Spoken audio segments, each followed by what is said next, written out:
नमस्कार दोस्तों, अंगिरा ज्योतिष पीठ के चैनल में आपका एक बार फिर स्वागत है। दोस्तों, मैं आपका ज्योतिष आचार्य मुनीश कृष्ण। दोस्तों, आज हम बात करेंगे प्रियंका गांधी वाड्रा की।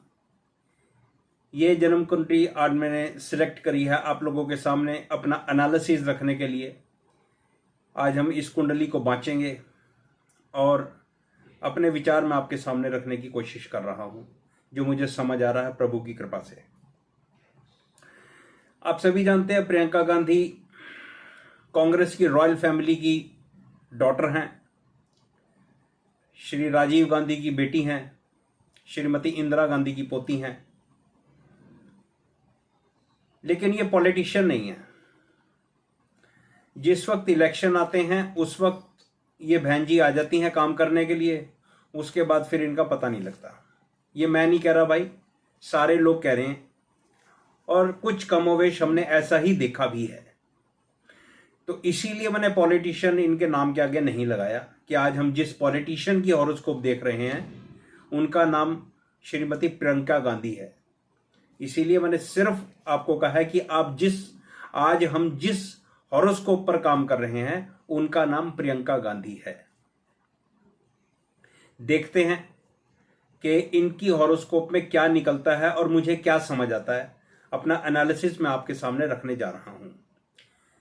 श्रीमती प्रियंका गांधी वाड्रा का जन्म 12 जनवरी 1972 को हुआ है। इनकी जन्म पत्री आपके सामने आ गई है। मिथुन लगन की जन्म पत्री है और वृश्चिक राशि है।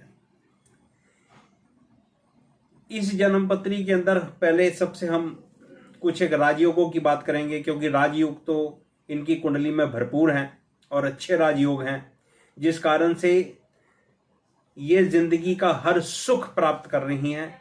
जब ये अपनी माता के घर में थी तब भी इनके पास पूरी सुख सुविधा थी, और जब ये अपनी ससुराल में गई तब भी इनके पास पूरी सुख सुविधा थी।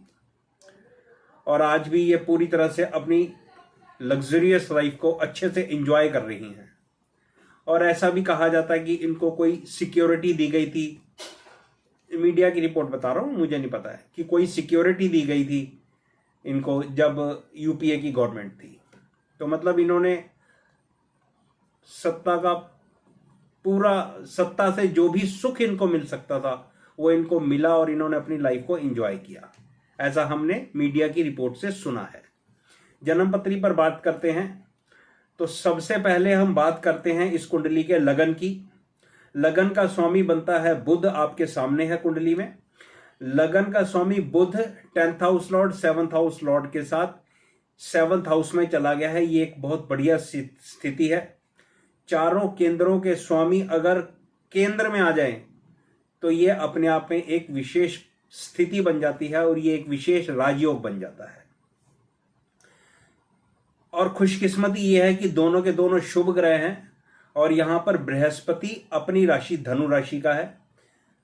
और अच्छी बात यह है कि क्योंकि ये सूर्य के साथ हैं और सूर्य से इनका डिग्री का काफी डिस्टेंस है, तो इसलिए ना तो बुध अस्त है और ना ही बृहस्पति अस्त है। ये इस कुंडली का पॉजिटिव पॉइंट है। आगे चल के देखते हैं तो इस कुंडली में 10th हाउस में मंगल दिग्बली है। ये एक अच्छी स्थिति है। मंगल जिस राशि में बैठा हुआ उसका स्वामी लगन से संबंध बना रहा है। ये एक अच्छी स्थिति है समाज में मान प्रतिष्ठा प्राप्त करने के लिए। आप सभी जानते हो मंगल एक अग्रेसिव प्लैनेट है, सेनापति है, और सेनापति हमेशा टॉप 3-4 पोजीशन पर रहता है राजा के बाद।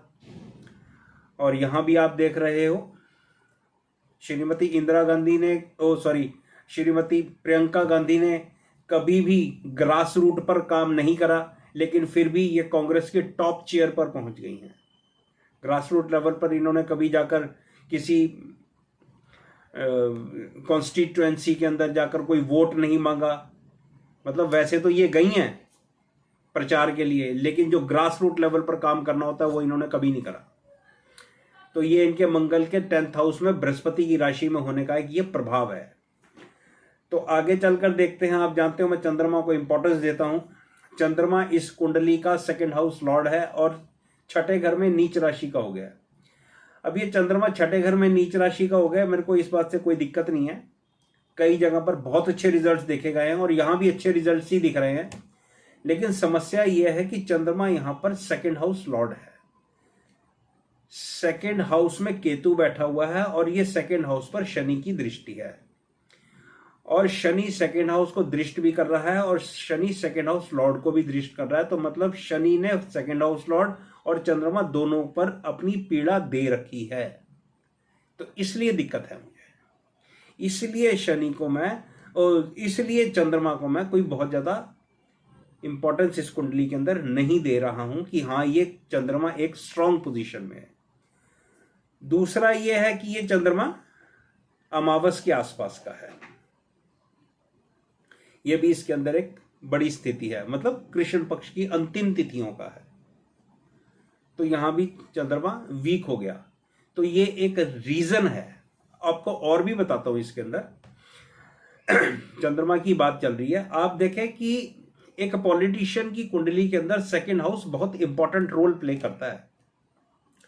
एक पॉलिटिशियन की पूरी लाइफ, पूरी जिंदगी वो उसकी स्पीच पर निर्भर करती है, क्योंकि उसकी स्पीच ही उसकी पर्सनैलिटी है, उसकी स्पीच ही उसके द्वारा किए जाने वाले कामों की गारंटी है। अगर आप अपनी स्पीच में, अपने भाषणों में लोगों को अपने प्रभाव में ला सकते हो, आप तभी कोई इलेक्शन जीत सकते हो, अदरवाइज आप कोई इलेक्शन नहीं जीत सकते। मैं क्या कहना चाह रहा हूं आप अच्छे से समझ रहे हैं। अब यहां पर देखो कि इनके हाउस ऑफ स्पीच में क्या है, केतु बैठा हुआ है और इस केतु के ऊपर 12वें घर से शनि की दृष्टि है। तो आपने कई बार ही देखा होगा कि प्रियंका गांधी जी भाषण देती देती भूल जाती हैं। वीडियोस अवेलेबल है भाई, मैं कुछ अपने मन से नहीं कर रहा, I am not a biased person कि हाँ मैं कोई इनके अगेंस्ट बात कर रहा हूं। हम ज्योतिषीय एनालिसिस कर रहे हैं, हम एस्ट्रोलॉजिकल रीजन ढूंढ रहे हैं।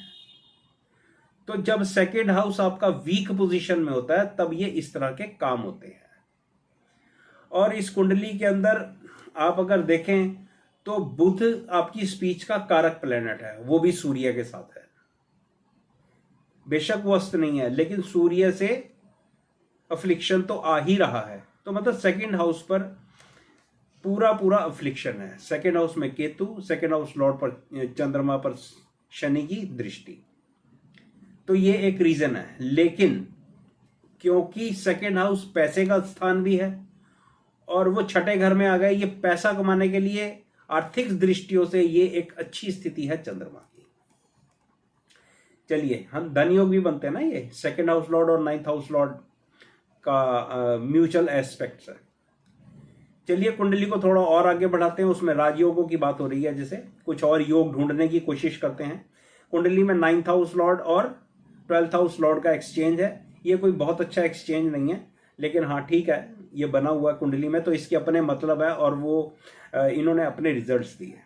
कुंडली में और कौन सा एक विशेष योग है जो प्रियंका गांधी जी को टॉप चेयर पर बिठाए रखे हुए है और मान सम्मान दिला रहा है। ये एक विशिष्ट राजयोग है इस कुंडली के अंदर, मैं आप लोगों के सामने रख रहा हूं। जो लोग मेरी वीडियो देखकर ज्योतिष सीखते हैं वो लोग इस पॉइंट को भी नोट कर लें कि ये एक विशेष राजयोग होता है, या इस तरह के जब योग बने होते हैं तो कुंडली को विशेष बना देते हैं। अब आप जरा ध्यान से देखो, मिथुन लगन की कुंडली है। मिथुन लगन से देखते हैं तो 10th हाउस लॉर्ड हमारा बनता है बृहस्पति। अब कुंडली को चंद्रमा से देखते हैं तो चंद्रमा से 10th हाउस लॉर्ड बनता है हमारा सूर्य। अब कुंडली को सूर्य से देखते हैं तो 10th हाउस लॉर्ड बनता है बुध। तो इस कुंडली में बृहस्पति, सूर्य और बुध की कंजंक्शन है D1 चार्ट में, लगन से 7वें घर में। क्या कहना चाहता हूं मैं, या शास्त्र क्या बात कहता है कि 3 तरह के लगन होते हैं। अगर सूर्य लगन कुंडली से, सूर्य कुंडली से और चंद्र कुंडली से, इन तीनों से 10th हाउस लॉर्ड्स का कनेक्शन अगर केंद्र या त्रिकोण में बन जाए तो ऐसी कुंडली एक विशेष कुंडली हो जाती है। ऐसे व्यक्ति को समाज में मान सम्मान, राज्य की प्राप्ति होती है। तो ये एक विशेष राजयोग इस कुंडली के अंदर बना हुआ है, जिस कारण से प्रियंका गांधी जी एक आदरणीय महिला बनी हुई हैं। 2-3 योग हैं मैंने आपको बताए जो एक अच्छे योग है, जिस कारण से ये टॉप चेयर पर है, जबकि इन्होंने ग्रास रूट लेवल पर कोई काम नहीं करा। चलिए, क्योंकि हम 2024 के संदर्भ में इस कुंडली का एनालिसिस कर रहे हैं, तो 2024 के इलेक्शन के संदर्भ में बात करते हैं। इस वक्त इनको सूर्य की महादशा शुरू हो गई है और सूर्य की महादशा इनकी अगले 6 साल तक चलेगी। सूर्य इनकी कुंडली में 7th हाउस में बैठा हुआ है, लग्नेश और 10th house 7th house Lord के साथ। ये एक अच्छा योग है, प्लैनेट ऑफ अथॉरिटी है। D9 चार्ट के अंदर सूर्य बृहस्पति की राशि का है मंगल के साथ, ये भी एक अच्छी स्थिति है। तो मुझे ऐसा लगता है, सबसे पहली बात तो मैं ये कहना चाहता हूं कि मुझे ऐसा लगता है कि आने वाले समय में श्रीमती प्रियंका गांधी जी को कोई हाई चेयर मिल सकती है या कांग्रेस की कमांड इनके हाथ में दी जा सकती है कि अब आप देखो, आप एनालिसिस करो, आप नीतियां बनाओ और कांग्रेस को आगे लेकर जाओ। ये एक संभावना इस कुंडली के अंदर मैं जता रहा हूं, क्योंकि सूर्य की महादशा चल रही है और सूर्य अच्छी पोजीशन में है आने वाले समय के अंदर। तो ये कहा जा सकता है कि अब प्रियंका गांधी जी पॉलिटिक्स के अंदर एक एक्टिव प्लेयर हो सकती हैं। कुंडली के अंदर थोड़ा सा और आगे देखते हैं तो आज की डेट में शनि का ट्रांजिट इनके 9th हाउस में और अभी 1 तारीख को बृहस्पति का ट्रांजिट इनके 12वें घर में हो जाएगा। और 2024 के इलेक्शन की हम बात कर रहे हैं, तो ये चीज़ों को मैं जब एनालाइज करता हूँ, पूरा इकट्ठा करके देखता हूँ, तो मुझे ऐसा लगता है कि 2024 के इलेक्शन में प्रियंका गांधी जी अपनी पार्टी कांग्रेस को कोई बहुत बड़ी उपलब्धि नहीं दिला पाएंगी, क्योंकि ना तो गोचर इनका बड़ा अच्छा चल रहा है। ट्रांजिट देखो, मेरा बड़ा सीधा सीधा फंडा है कि जब भी किसी पॉलिटिशियन की हॉरोस्कोप देखनी होती है तो 2-3 चीज़ों को आप सबसे पहले देखो, बाकी चीज़ें बाद में देखो। एक तो महादशा, अंतरदशा और प्रत्यंतर दशा को देखो, और अगर आपको एक से ज़्यादा दशाएं आती है तो सभी दशाओं से कुंडली को एनालाइज करो। और दूसरा, शनि बृहस्पति और सूर्य के ट्रांजिट के ऊपर आप ज़्यादा से ज़्यादा ध्यान दो, उसको ज़्यादा से ज़्यादा अच्छे से एनालाइज करो शास्त्रीय तरीके से। तो अगर ये 2-3 चीज़ें पॉजिटिव दिखती हैं तो आप प्रेडिक्शन कर दो कि आप विजयी होने वाले कैंडिडेट हो। मुझे इस कुंडली के अंदर ऐसा नहीं दिखता कि 2024 के अंदर प्रियंका गांधी जी के कारण या प्रियंका गांधी का जो भी कंट्रीब्यूशन होगा वो कांग्रेस पार्टी को प्रॉस्पेरिटी की तरफ ले जाएगा, ऐसा मुझे नहीं दिखता। ऐसा मेरा एक अनुमान है। आई मे बी रॉन्ग, ऐसा मेरा एक अनुमान है। लेकिन हाँ, आने वाले समय में प्रियंका गांधी जी कांग्रेस के लिए थोड़ा अच्छा काम करने वाली हैं, जिससे कांग्रेस की स्थिति आज से सुधरनी शुरू हो सकती है, ऐसा मेरा एक अनुमान है। तो भाई दोस्तों, ये मेरी एक विचारधारा प्रियंका गांधी जी की कुंडली पर आशा है। मैंने इस कुंडली के सभी योग आपके सामने रखे हैं, और जो लोग ज्योतिष सीख रहे हैं उनको मैंने 2-3 सूत्र दिए हैं, वो उनको समझ आएंगे और वो अप्लाई करेंगे।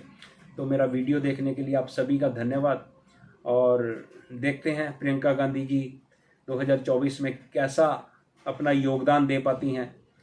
कुछ अलग हुआ तो मेरे लिए भी लर्निंग होगी। मेरा वीडियो देखने के लिए आप सभी का धन्यवाद।